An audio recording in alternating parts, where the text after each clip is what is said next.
Hoy es 19 de diciembre de 2023 y estas son en este caso, 7 noticias sobre inteligencia artificial que me parece que merecen la pena comentar. La primera es que Microsoft ha presentado un SLM, un Small Language Model. Recordando un poquito de jerga, los LLMs, los Large Language Models, son básicamente ChatGPT y sus primos, modelos de lenguaje grandes, mientras que los SLM son Small Language Models, modelos de lenguaje pequeños. En fin, la diferencia a simple vista puede parecer no mucha. Los LLMs utilizan del orden de 7.000 millones de parámetros para arriba, hasta 70.000 millones de parámetros. He leído algún artículo sobre prototipos que están utilizando ya 70.000 millones. Este SLM que ha presentado Microsoft, y que por cierto se llama Phi, P-H-I, y como es la segunda versión, pues originalmente le han llamado Phi 2, utiliza solamente, entre comillas, 2.700 millones de parámetros. Siguen siendo muchos, es cierto, pero son un tercio de los 7.000 millones que empezaron usando, o que digamos es más o menos estándar entre los LLMs que usamos ahora, tipo pues no sé, el propio ChatGPT, pero también Llama. Llama es el LLM de Meta, la empresa de Facebook y WhatsApp, y es un tercio de esas y es 25 veces menos, más o menos, que los que utilizan 70.000 millones de parámetros. O sea que estamos hablando de una reducción importante. Y obviamente el mérito está en que en el paper que ha presentado Microsoft, el rendimiento que obtienen es parecido, incluso en algunos parámetros. Esto se mide con una serie de benchmarks más o menos estándar que miden pues el rendimiento de un modelo de lenguaje en varias tareas. Pues insisto, en algunas de esas tareas, incluso Phi 2 puntúa mejor que ChatGPT o Llama. ¿Y esto por qué es interesante? Pues es interesante porque digamos que Phi 2 sigue una tendencia que se ha visto ya en los últimos meses, diría yo, de intentar, más que escalar los modelos, metiéndole cada vez más parámetros. Como os decía antes, ya he visto algún modelo que utiliza 70.000 millones de parámetros y que, lógicamente, al crecer en parámetros, crecen recursos necesarios. Esto quiere decir que, básicamente, un modelo de lenguaje de esa magnitud solamente se puede correr en un ordenador gigante, granjas de ordenadores súper específicos con microprocesadores súper específicos y toneladas y toneladas y toneladas de memoria. Y eso, la consecuencia que tiene es que cierra este juego. Aquí al final solo pueden jugar 3 o 4, sí, porque si esto es como el póker, si para entrar en la partida tienes que poner 1.000 millones de dólares, pues hombre, en la partida van a poder jugar muy pocos, van a poder jugar los de siempre. Entonces, lo interesante de Phi 2 y de algún otro movimiento que ahora comentaremos es que al bajar el número de parámetros necesarios, manteniendo el rendimiento y manteniendo las prestaciones, empieza a, por lo menos, parecer posible que se puedan empezar a utilizar modelos de lenguaje en ordenadores, por así decirlo, domésticos. No domésticos, pero el tipo de ordenador que una persona se puede plantear comprarse sin tener que hipotecar la casa. Y nuevamente, ¿por qué es interesante que todo el mundo pueda? Pues porque esto, al final, Bill Gates dijo hace unos meses que él ha visto 2 cosas en su vida que le han parecido game changers, como dicen los americanos, o sea, que realmente podían cambiar. La primera, de hecho, ya lo hizo, el mundo y la humanidad. La primera fue el interfaz gráfico, o sea, la primera vez que vio Bill Gates un ordenador con ventanitas y un puntero y un ratón, le pareció que aquello iba a cambiar el mundo, y de hecho lo cambió. Es lo que hizo que se disparara la informática personal y con ello toda la informática en general, empresarial, y lo que ahora conocemos como lo digital. Todo eso está basado en ordenadores, y los ordenadores se popularizaron porque fueron fáciles de usar gracias a la interfaz gráfica.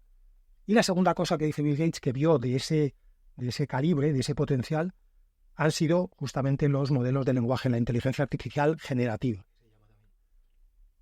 Pues efectivamente yo también creo, como Bill Gates, lo hemos comentado muchas veces Bill y yo, que la inteligencia artificial en general, y específicamente la generativa, empiezan a tener pinta de que es una herramienta lo suficientemente potente como para cambiar todo.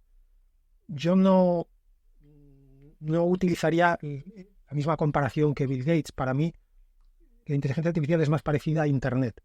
Internet hace 30 años parecía una tontada de frikis. Yo cuando empecé a usar Internet en los 90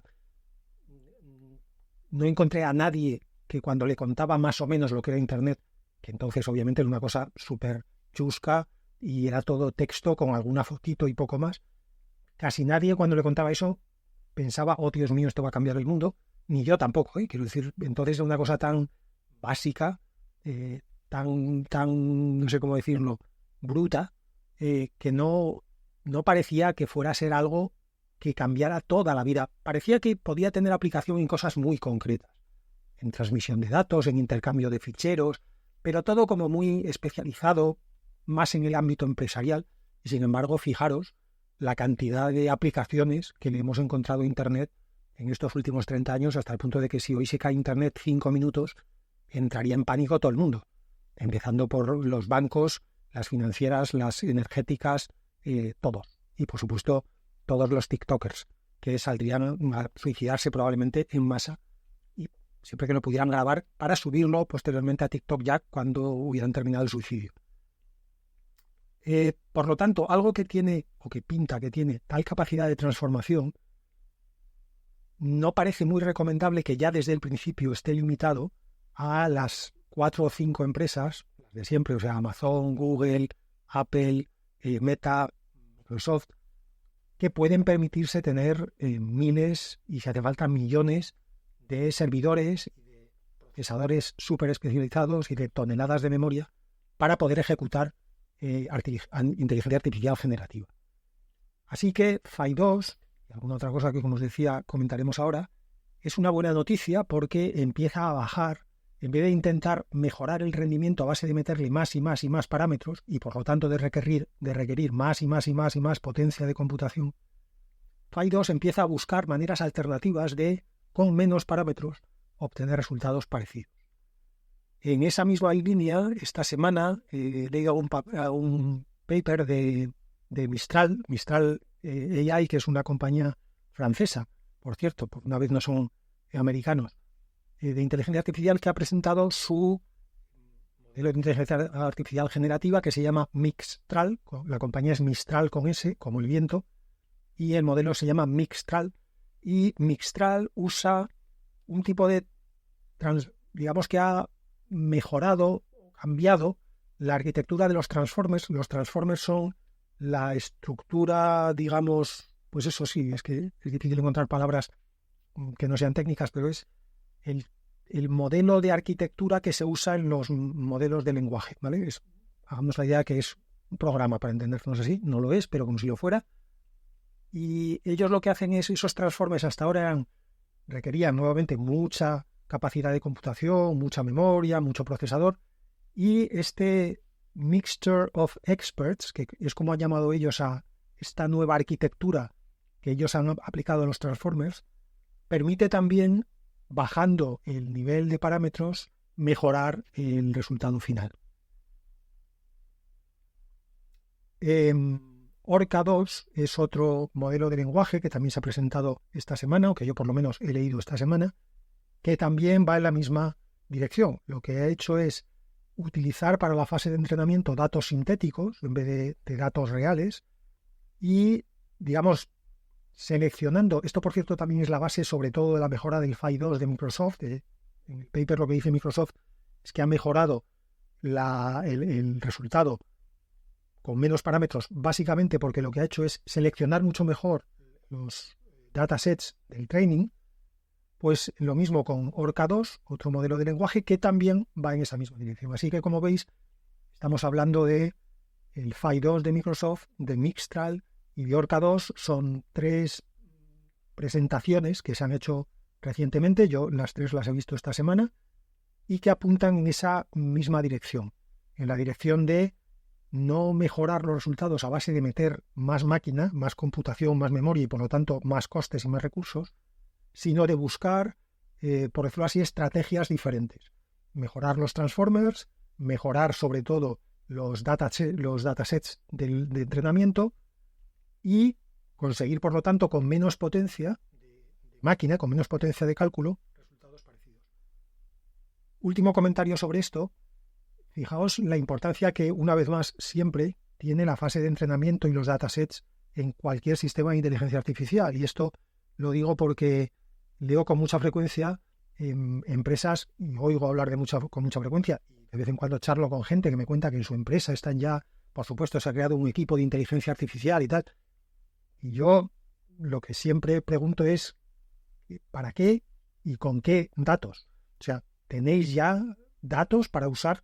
Porque si no hay datos, no hay inteligencia artificial. La inteligencia artificial, a pesar de lo que creen la mayoría de las empresas, no es una varita mágica. Tú no vas a la inteligencia artificial a preguntarle, no sé, cuál tiene que ser la promoción que tienes que hacer en el mes de marzo del año que viene, la semana que hay Champions y el día que está lloviendo, y la inteligencia artificial, sin saber nada de tu empresa, y tú, por supuesto, sin aportarle datos o aportándole datos poco fiables que tienes por ahí en hojas Excel y en tal y cual, sin ningún tipo de sanitización de los datos y sin ningún tipo de estructuración de los datos, la inteligencia artificial mágicamente te va a decir lo que tienes que hacer.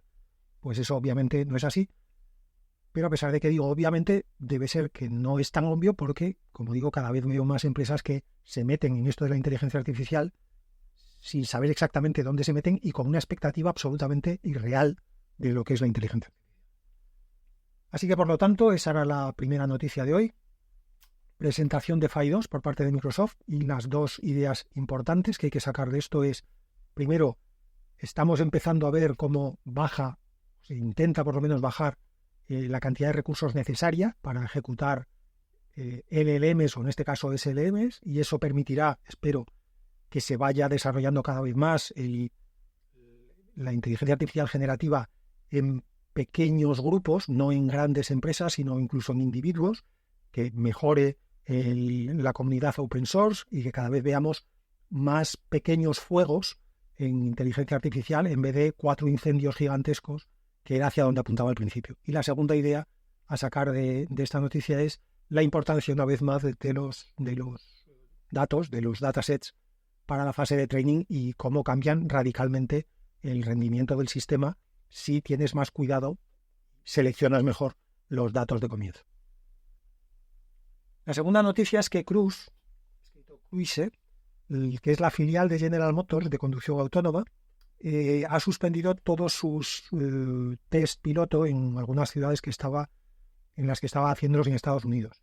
Esto viene de un accidente que tuvo, esto pasó hace algún tiempo, con lo cual no me acuerdo exactamente y no tengo ganas de volver a mirarlo porque tampoco es una cosa crítica como fue el tema, pero hubo un accidente en el que creo que hubo un atropello de un peatón, pero no directamente por el vehículo autónomo, sino que un coche atropelló un poco a un peatón, el peatón se cayó y al caerse, en ese momento chocó con el Cruise, algo así. En cualquier caso, mientras investigan por qué pasó y qué pudo hacer el coche y qué no, y por supuesto, siendo como es Estados Unidos el paraíso de los abogados, supongo que ya hay por ahí demandas millonarias y tal, pues Cruise ha paralizado todos sus test piloto. Este accidente lo tuvo en San Francisco, pero ha paralizado los test en el resto de las ciudades, incluso aunque en el resto de las ciudades creo que no se lo habían requerido, el que pararan las actividades.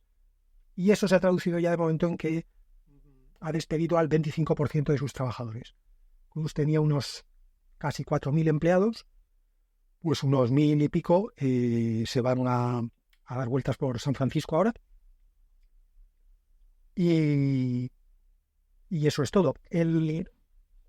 Lo que creo que merece la pena comentar de esta noticia es que una vez más vemos cómo, en este caso la conducción autónoma, pero tantas y tantas cosas en tecnología y en computación, casi si me apuras en la vida, nos emocionamos mucho cuando conseguimos resolver el 80% del problema, porque pensamos, si en un año hemos resuelto el 80% del problema, el 100% vamos a llegar en 3 meses, en 6 meses más.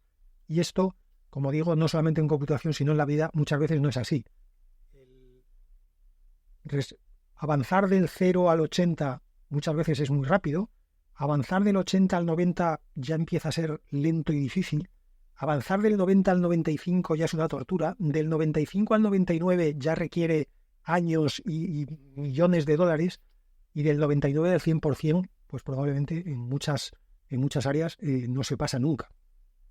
Y este es uno de esos casos. La conducción autónoma tuvo un gran hype hace pues 2, 3, casi te diría que incluso 5 años, cuando empezamos a ver coches que hacían algunas cosas solos, aparcaban solos, eran capaces de seguir un carril por la autopista solo, te avisaban de si te salías porque detectaban que estabas saliéndote de las líneas blancas del carril, y pensamos, bueno, esto es cuestión de un par de años más, que el coche yo le diga, me monte y le diga llévame a Burgos, y el coche solo me lleve a Burgos y me despierte cuando lleguemos allí.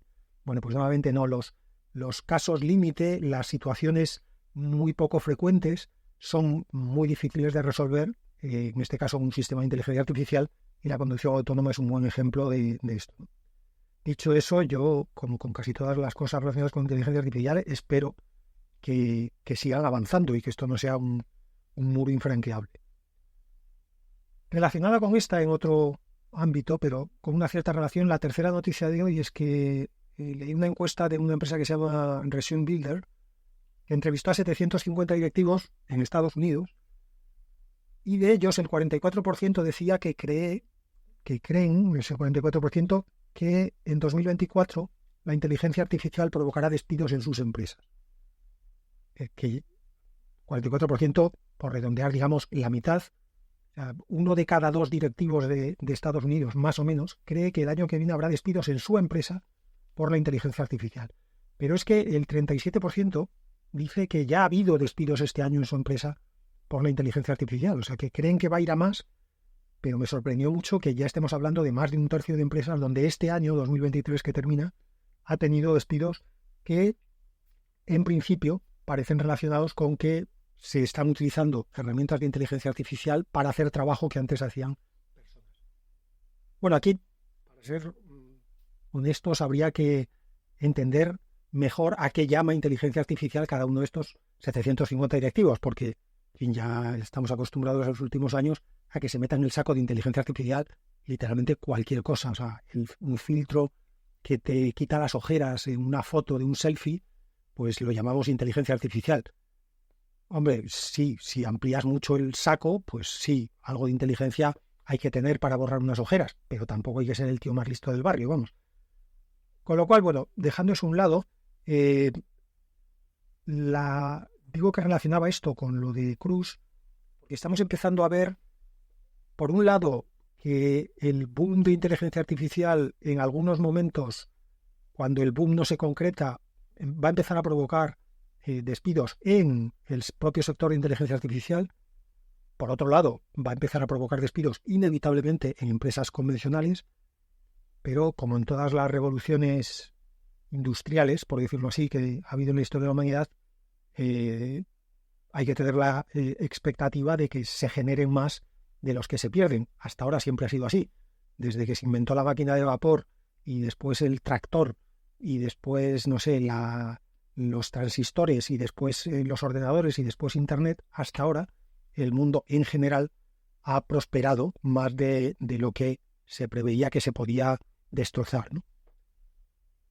Cuarta noticia es que OpenAI, que como sabéis es la empresa propietaria de ChatGPT y de algunas otras cosas, y que hace unas semanas tuvo esta opereta barata con la que despidieron al CEO, pero luego el CEO se lo llevó Microsoft, pero cuando se lo llevó Microsoft, el consejo de administración de OpenAI se arrepintió de despedirlo, entonces lo recuperaron, entonces volvió, en fin, un culebrón.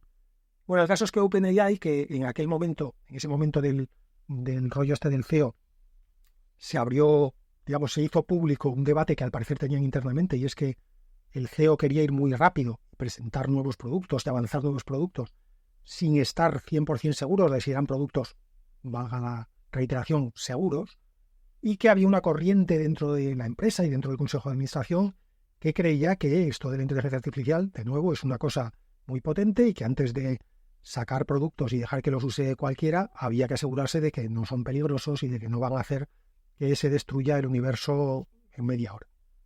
Bueno, pues siguiendo con ese supuesto debate, que parece ser que efectivamente existía, OpenAI ha presentado una especie de guía interna que van a seguir a la hora de desarrollar nuevos productos de ahora en adelante. Básicamente lo que dicen es que van a clasificar los productos en 4 tipos, según el riesgo que vean de peligro o de daño para la humanidad. Los 4 niveles son bajo, medio, alto y crítico. Con los nombres tampoco se han matado. Yo casi lo prefiero, sinceramente, porque veníamos de una época donde los nombres habrían sido, no sé, zapato, panda, macchiato y muffin. Y no puedo ya más con eso. Con lo cual, bajo, medio, alto y crítico. Y la promesa que hacen ellos en esa guía es que solo publicarán, solo sacarán, digamos, a uso público los que sean de riesgo bajo y medio, que nunca sacarán un alto ni ningún crítico hasta que le bajen el riesgo, y que en el caso de que a un crítico no consigan bajarle el riesgo, abandonarán el desarrollo. Bueno, pues habrá que ver si lo hacen o no lo hacen, pero por lo menos la intención está ahí. Esto, que puede parecer algo bueno, y que quizá lo sea, como casi todo, es un arma de doble filo, porque esta obsesión que nos están transmitiendo las grandes empresas de inteligencia artificial, de que la inteligencia artificial es muy peligrosa, me recuerda un poco a cuando los farmacéuticos no hacen más que advertirte de los peligros que tienen los medicamentos, incluido, no sé, el paracetamol o una tirita. Claro, el problema es que sería más fiable si los farmacéuticos no tuvieran el monopolio de la venta de los medicamentos, porque suena un poquito a que, como solo te lo vendo yo, lo que quiero es asustarte mucho para que no se lo compres a otro en el caso de que algún día te lo pudiera vender otro. Porque yo te voy a haber metido tanto miedo que, salvo que te lo venda un tío como yo con una bata blanca y un título de farmacia, tú no te vas a atrever a comprárselo a otro. Pues esto es un poco lo mismo. Es como los primeros que han llegado a la inteligencia artificial están como muy pesados con el tema de que hay que regular la inteligencia artificial, de que hay que ponerle frenos, de que esto es muy peligroso. Da la sensación como los que ya estamos en el convento no queremos que entre nadie más en el convento, porque es peligrosísimo este convento. Hemos entrado aquí, nos hemos encontrado una cantidad de peligros. Entonces, los que estamos dentro ya nos quedamos, pero que no entre nadie más. Claro, sería más creíble si tú no fueras uno de los que estás dentro, haciéndote millonario, por cierto. Así que esta noticia es una de esas de, por un lado, bien, por el otro, me quedaría más tranquilo si me lo dijera alguien cuya mansión y cuyo Porsche 911 Carrera no dependiera de que no entrara más gente en el mismo sector en el que ellos están trabajando. Pero bueno. Y 3 pequeñitas para terminar. Un candidato al Congreso en Estados Unidos ha empezado a utilizar un chatbot, un chat GPT, para entendernos, un LLM, para hacer llamadas de campaña. Sabéis que en Estados Unidos, en fin, el telemarketing es como, bueno, lo inventaron ellos, y para ellos es una cosa de lo más normal abrasar a la gente llamándola por teléfono, y los candidatos suelen hacerlo también en época electoral. Bueno, pues hay uno que ha reconocido, y de hecho en la llamada te dicen, para empezar, que esa llamada la está haciendo una inteligencia artificial, no la está haciendo una persona, y ha empezado a hacer su campaña con esa inteligencia artificial. Hombre, las ventajas son obvias. La inteligencia artificial no se cansa. La inteligencia artificial no se desmoraliza si 50 personas le cuelgan antes de terminar la primera frase. Y la inteligencia artificial se sabe, obviamente de memoria, el programa completo del candidato. Nunca va a decir algo que no esté en el programa, y además lo va a decir de una manera con un inglés perfecto, sin cometer ningún error gramatical, con una entonación amigable, de que transmita confianza, etcétera, etcétera. Bueno, interesante. Habrá que ver. Me gustaría saber cómo acaba el experimento, a ver si consigo saberlo cuando termine la campaña electoral. Porque eso abre un campo muy interesante. Básicamente, por ejemplo, para todas las empresas que utilizan el teléfono o bien como herramienta de venta o bien como herramienta de atención al cliente. Yo estaría encantado el día en que en vez de hablar con una persona de Movistar pueda hablar con una máquina, porque básicamente me va a resolver los mismos problemas que la persona, que son ninguno, pero no tendré que tener cuidado con no herir sus sentimientos. A la máquina no me sentiré culpable si hago un repaso de toda su familia acordándome de todos sus parientes. Claro, si en un momento dado pierdo los papeles con una persona y hago eso, luego me siento mal.